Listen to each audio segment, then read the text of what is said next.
Malam hari ini kita berkumpul dengan salah seorang ulama alim dan beliau adalah Dr. Faris Al-Badr. مع الإنسان حين يكون صغيرا ثم العمل يكبر مع الإنسان يكبر ثم النفس مثل الطفل إذا لم تشغل هذه النفس بالخير دائما أنت مع الخير هي ستشغلك بالعلوم الشرعية وعلى السنة والاستمرار على مثل هذه المراكز والصبر على حفظ القرآن والدعاء وكثرة الصلاة.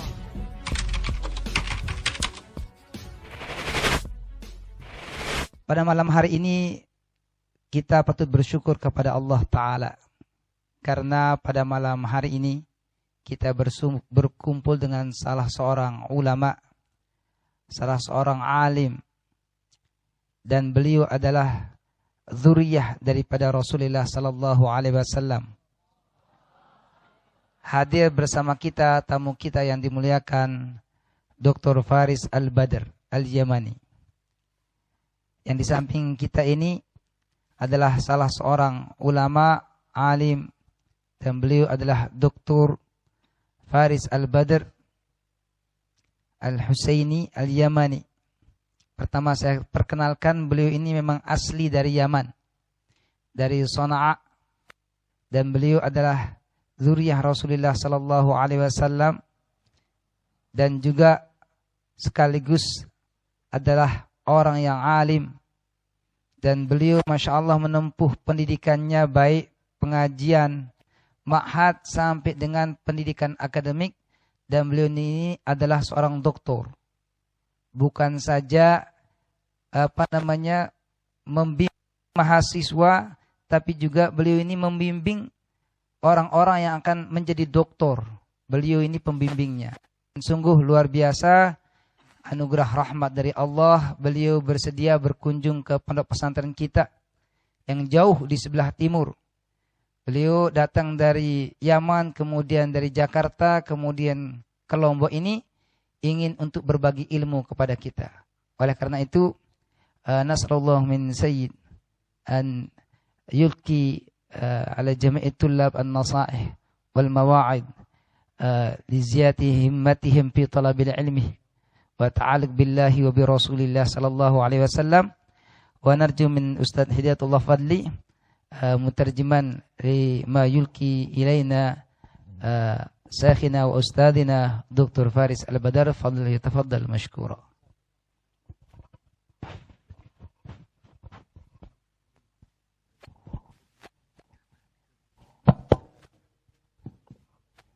السلام عليكم ورحمة الله وبركاته.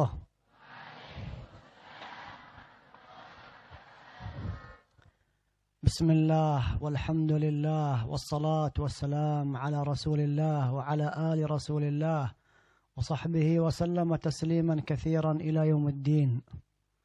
ربي اشرح لي صدري ويسر أمري واحلل عقدة من لساني يفقه قولي. اللهم صل وسلم على سيدي رسول الله وعلى آله وصحبه وسلم تسليما كثيرا إلى يوم الدين. ثم أما أولا أشكر هذا المعهد، شيخ معمر وشيخ فوزان والأساتذة جميعا، أستاذ بكري وأستاذ هداية الله فضلي وجميع الإخوة من المدرسين والأخوات من المدرسات وجميع الطلاب على هذا الحفاوة والاستقبال. جزاكم الله خيرا وأكرمكم الله كما أكرمتمونا في كل شيء. بسم الله الرحمن الرحيم. السلام عليكم ورحمة الله وبركاته. Beliau pertama membuka tausiah dan mau'izah hasanah beliau dengan mengucapkan salam kepada kita semua, kemudian melafalkan alhamdulillah, puji syukur kehadirat Allah Subhanahu wa taala, kemudian membaca salawat kepada baginda Nabi besar Muhammad sallallahu alaihi wasallam. Setelah itu beliau mengucapkan terima kasih yang sebesar-besarnya khususan kepada segenap Mudirul Am Pondok Pesantren Darul Falah, kemudian kepada para asatidz, para guru-guru yang telah menerima dan menyambut beliau dengan pelayanan yang sangat baik. Beliau mengucapkan jazakumullah khairal jaza. ثم أسأل من الله الكريم رب العرش العظيم أن يجمعنا في الآخرة كما جمعنا في هذه الدنيا آمين اللهم آمين. Kemudian beliau memohon kepada Allah Subhanahu wa taala, sebagaimana kita dikumpulkan di dunia ini, kelak kita semua dikumpulkan di akhirat. Amin ya rabbal alamin. وأنا في الحقيقة لست عالما كما أخبرنا حبيبنا ومولانا فوزان. أنا طالب علم مثلكم، نجتمع على ذكر الله عز وجل ونتناصح فيما بيننا ونفترق على الحب في الله والبغض في الله والكره في الله. Kemudian beliau mengatakan, sebenarnya saya ini bukanlah seorang alim sebagaimana yang dikatakan oleh Tuan Guru Haji Zafrul Fauzan Tabrani. Akan tetapi saya sama seperti kalian, seorang penuntut ilmu yang mengharapkan ilmu, kemudian mencari ilmu, bermusyawarah, kemudian berpisah dengan sama-sama membawa cinta kepada Allah Subhanahu wa taala dan juga memusuhi orang-orang yang bermaksiat kepada Allah Subhanahu wa taala. Naam, nahnu naftakhir annana min atba' sayyidina Rasulillah wa alihi sallallahu alaihi wasallam, wa naftakhir annana akhadna min ulama'ina al-ulum as-sunniyah asy-syar'iyyah, wa naftakhir annana najtama' ma'a haula'i at-tullab linatawasa wa natanasah fima bainina. Memang kita patut berbangga bahwasanya kita termasuk daripada umat baginda Nabi besar Muhammad sallallahu alaihi wasallam. Kemudian kita juga patut berbangga bahwasanya kita di sini mengambil ilmu dari para ulama yang dia itu bermadhab Ahlus Sunnah wal Jamaah. Sungguh kita patut berbangga atas semua itu. فأقول وبالله التوفيق نصيحتي هذه ستكون عن الحياة الدنيا وعن الآخرة، أن الحياة قصيرة، الحياة الدنيا قصيرة، وإن الآخرة هي الطويلة وهي البيت الذي نؤول ونرجع إليه. Kemudian aku mohon taufik kepada Allah Subhanahu wa taala di dalam nasihat yang akan aku sampaikan ini berkaitan tentang kehidupan duniawi dan kehidupan ukhrawi, di mana sungguh kehidupan duniawi adalah kehidupan yang sangat singkat dan sebaliknya kehidupan ukhrawi adalah kehidupan yang abadi. يمتلك الإنسان في الحياة ثلاثة أشياء، أولا المال، ثم العمل، ثم الأهل. Setiap dari manusia diberikan oleh Allah Subhanahu wa taala di atas dunia ini tiga sesuatu. Yang pertama adalah al-mal, yaitu harta. Yang kedua yaitu al-ahl, yaitu keluarga. Dan yang terakhir yaitu al-amal, yaitu amal ibadah.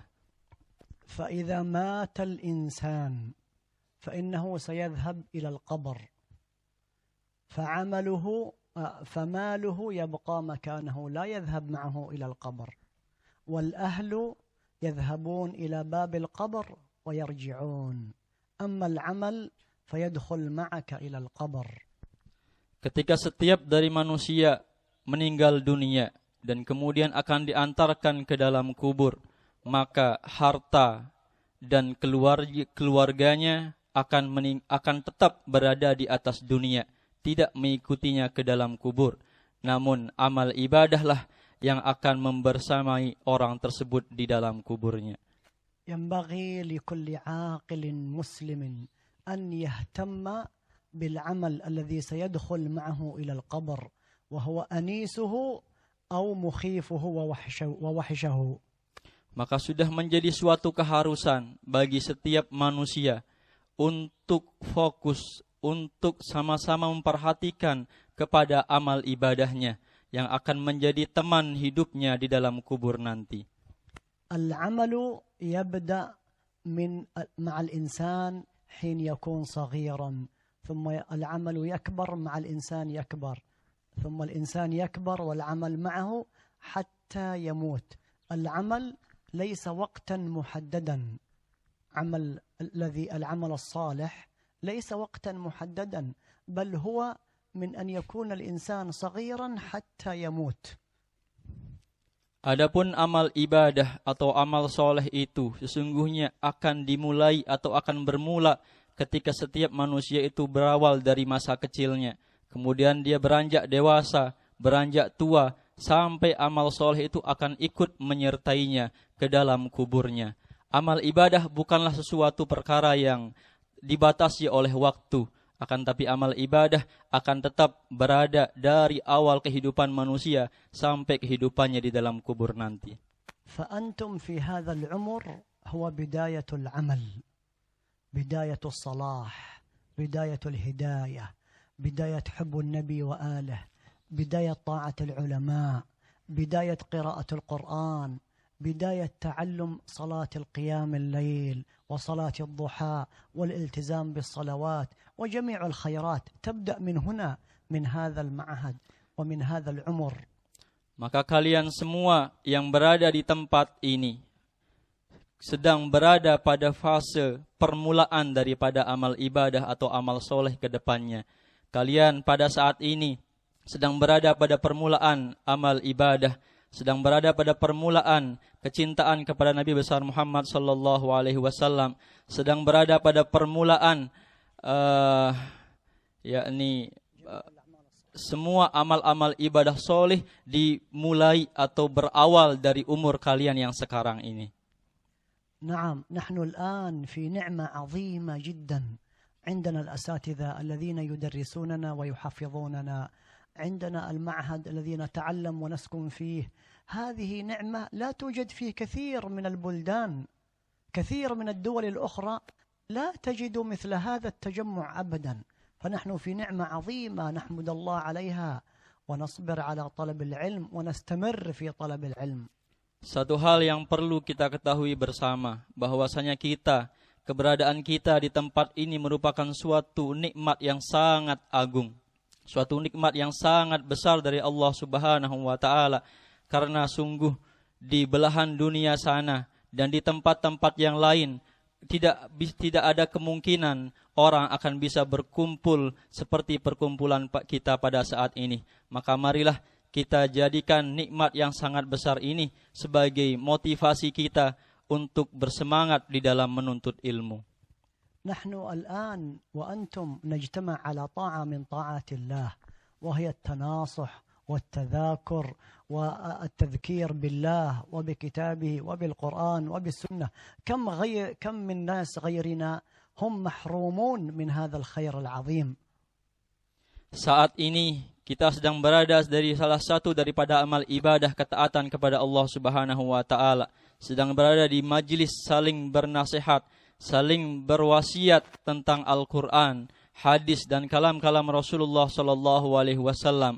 Padahal di tempat yang lain berapa banyak orang, berapa juta, berapa ribu orang yang mahrum, yang tidak bisa mendapatkan apa yang kita dapatkan pada malam hari ini. ولذلك الإنسان الذي يتربى على الصلاح والهداية من هذا العمر 10 سنوات إلى 15 إلى 20، الله عز وجل ييسر له طريق الخير والصلاح ونهايتها إلى الجنة إن شاء الله. ولكن الإنسان الذي يبتعد من هذه الأماكن، من أماكن العلم والصلاح والهداية والخير، يذهب إلى طريق الشر.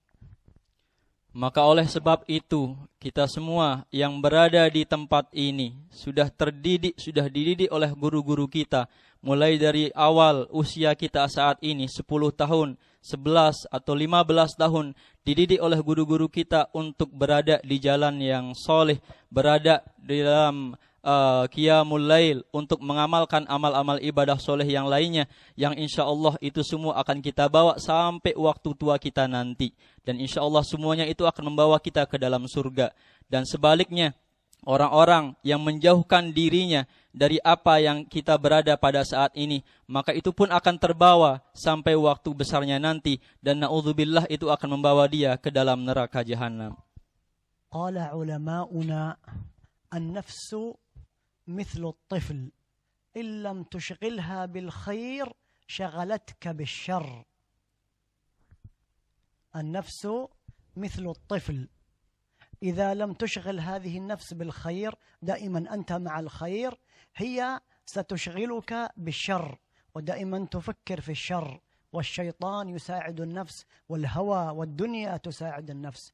إذن النفس كالطفل، إن لم تشغلها بالخير شغلتك بالشر.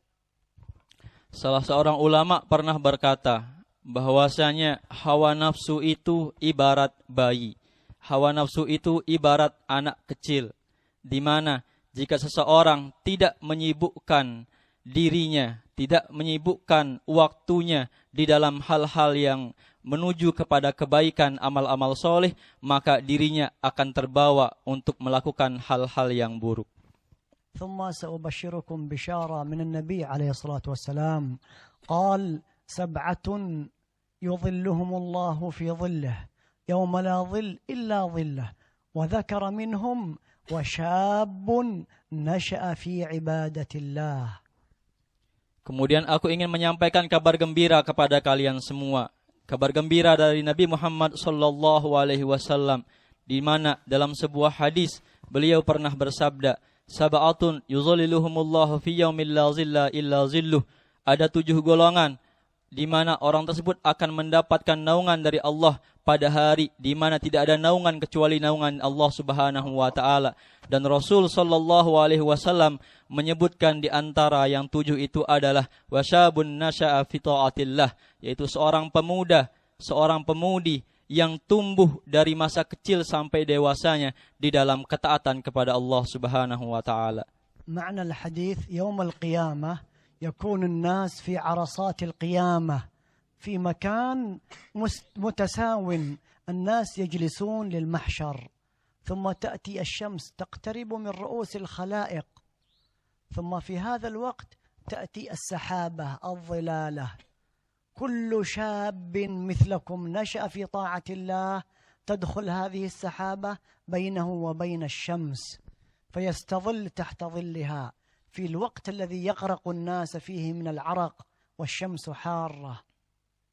Adapun makna hadis yang tadi, yaitu kelak pada hari kiamat, ketika semua orang dikumpulkan di padang mahsyar, berada di tempat yang satu, baik dari yang muda, besar ataupun sudah tua akan ditempatkan di tempat yang satu, di dalam panas terik matahari. Kemudian Allah Subhanahu wa taala mengirimkan awan teduh, di mana awan teduh tersebut akan menaungi salah satu di antaranya adalah seorang pemuda atau pemudi yang hidupnya tumbuh di dalam ketaatan. Sedangkan orang-orang yang lain itu akan dipenuhi oleh keringat disebabkan oleh panasnya matahari pada saat itu. والشيطان لا يحب للإنسان الخير، الشيطان يريد أن يكون الإنسان مثله عاصي لله. Sedangkan syaitan tidak ingin melihat seorang manusia tumbuh di dalam kebaikan, tidak ingin melihat seorang manusia tumbuh di dalam ketaatan. Namun tujuan paling utama syaitan ialah untuk menjadikan manusia sama seperti ia yang akan menjadi penghuni neraka. فالشيطان إذا رأى الإنسان مثلكم على الصلاح وعلى الهداية يأتي من اليمين ويقول ما هذا دراسة في الصباح ودراسة في المساء وتعب وصلاة، نم أفضل، النوم أفضل، العلم فيما بعد إذا أنت كبير، الآن أنت صغير. وهكذا يأتي من بين أيدينا ومن خلفنا وعن أيماننا وعن شمائلنا، يصيب الإنسان بالنوم والكسل والتفكير والهم والغم. لماذا؟ يريد أن يخرج الإنسان من هذا الطريق، من طريق الصلاح والهداية.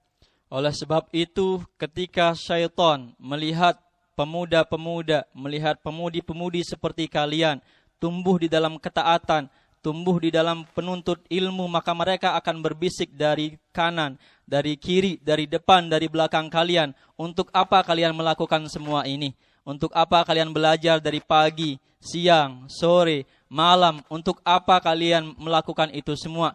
Lebih baik kalian tidur, lebih baik kalian bersantai-santai. Karena yang namanya syaitan sangat tidak ingin melihat khususnya seorang pemuda, seorang pemudi tumbuh di dalam ketaatan, di dalam jalan menuntut ilmu. وكيف نطرد الشيطان؟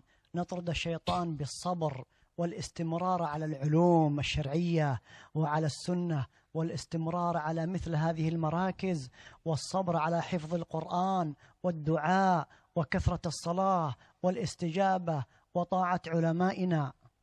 Kemudian bagaimana lalu cara kita menghadapi godaan dan bisikan setan tersebut? Salah satu caranya ialah dengan senantiasa kita memperbanyak sabar di dalam proses menuntut ilmu kita ini. Memperbanyak senantiasa istiqomah di dalam pembelajaran kita. Senantiasa memperbanyak salawat kepada baginda Nabi besar Muhammad sallallahu alaihi wasallam. Senantiasa mentaati nasihat-nasihat dari guru-guru kita dan senantiasa memanjatkan doa dan bermohon kepada Allah Subhanahu wa taala untuk menetapkan kita di jalan kita yang sekarang ini. فإذا سألتموني ما هي أمنيتك في هذه الحياة سأقول لكم أمنيتي أن الله يعيد عمري لأن أكون مثلكم صغير حتى أعيد العلم وأحفظ أكثر وأتقن المنظومات والعلوم والأوراد كلها. Jika kalian bertanya kepadaku apa sesuatu yang paling saya harapkan saat ini, maka jawabanku, satu-satunya jawabanku, aku bermohon kepada Allah Subhanahu wa taala, kalau bisa aku dikembalikan ke umur seperti kalian ini, agar aku bisa memperdalam ilmu, agar aku bisa ulang menuntut ilmu sebanyak-banyaknya, memperbanyak bacaan-bacaan wirid dan amal-amal solehku.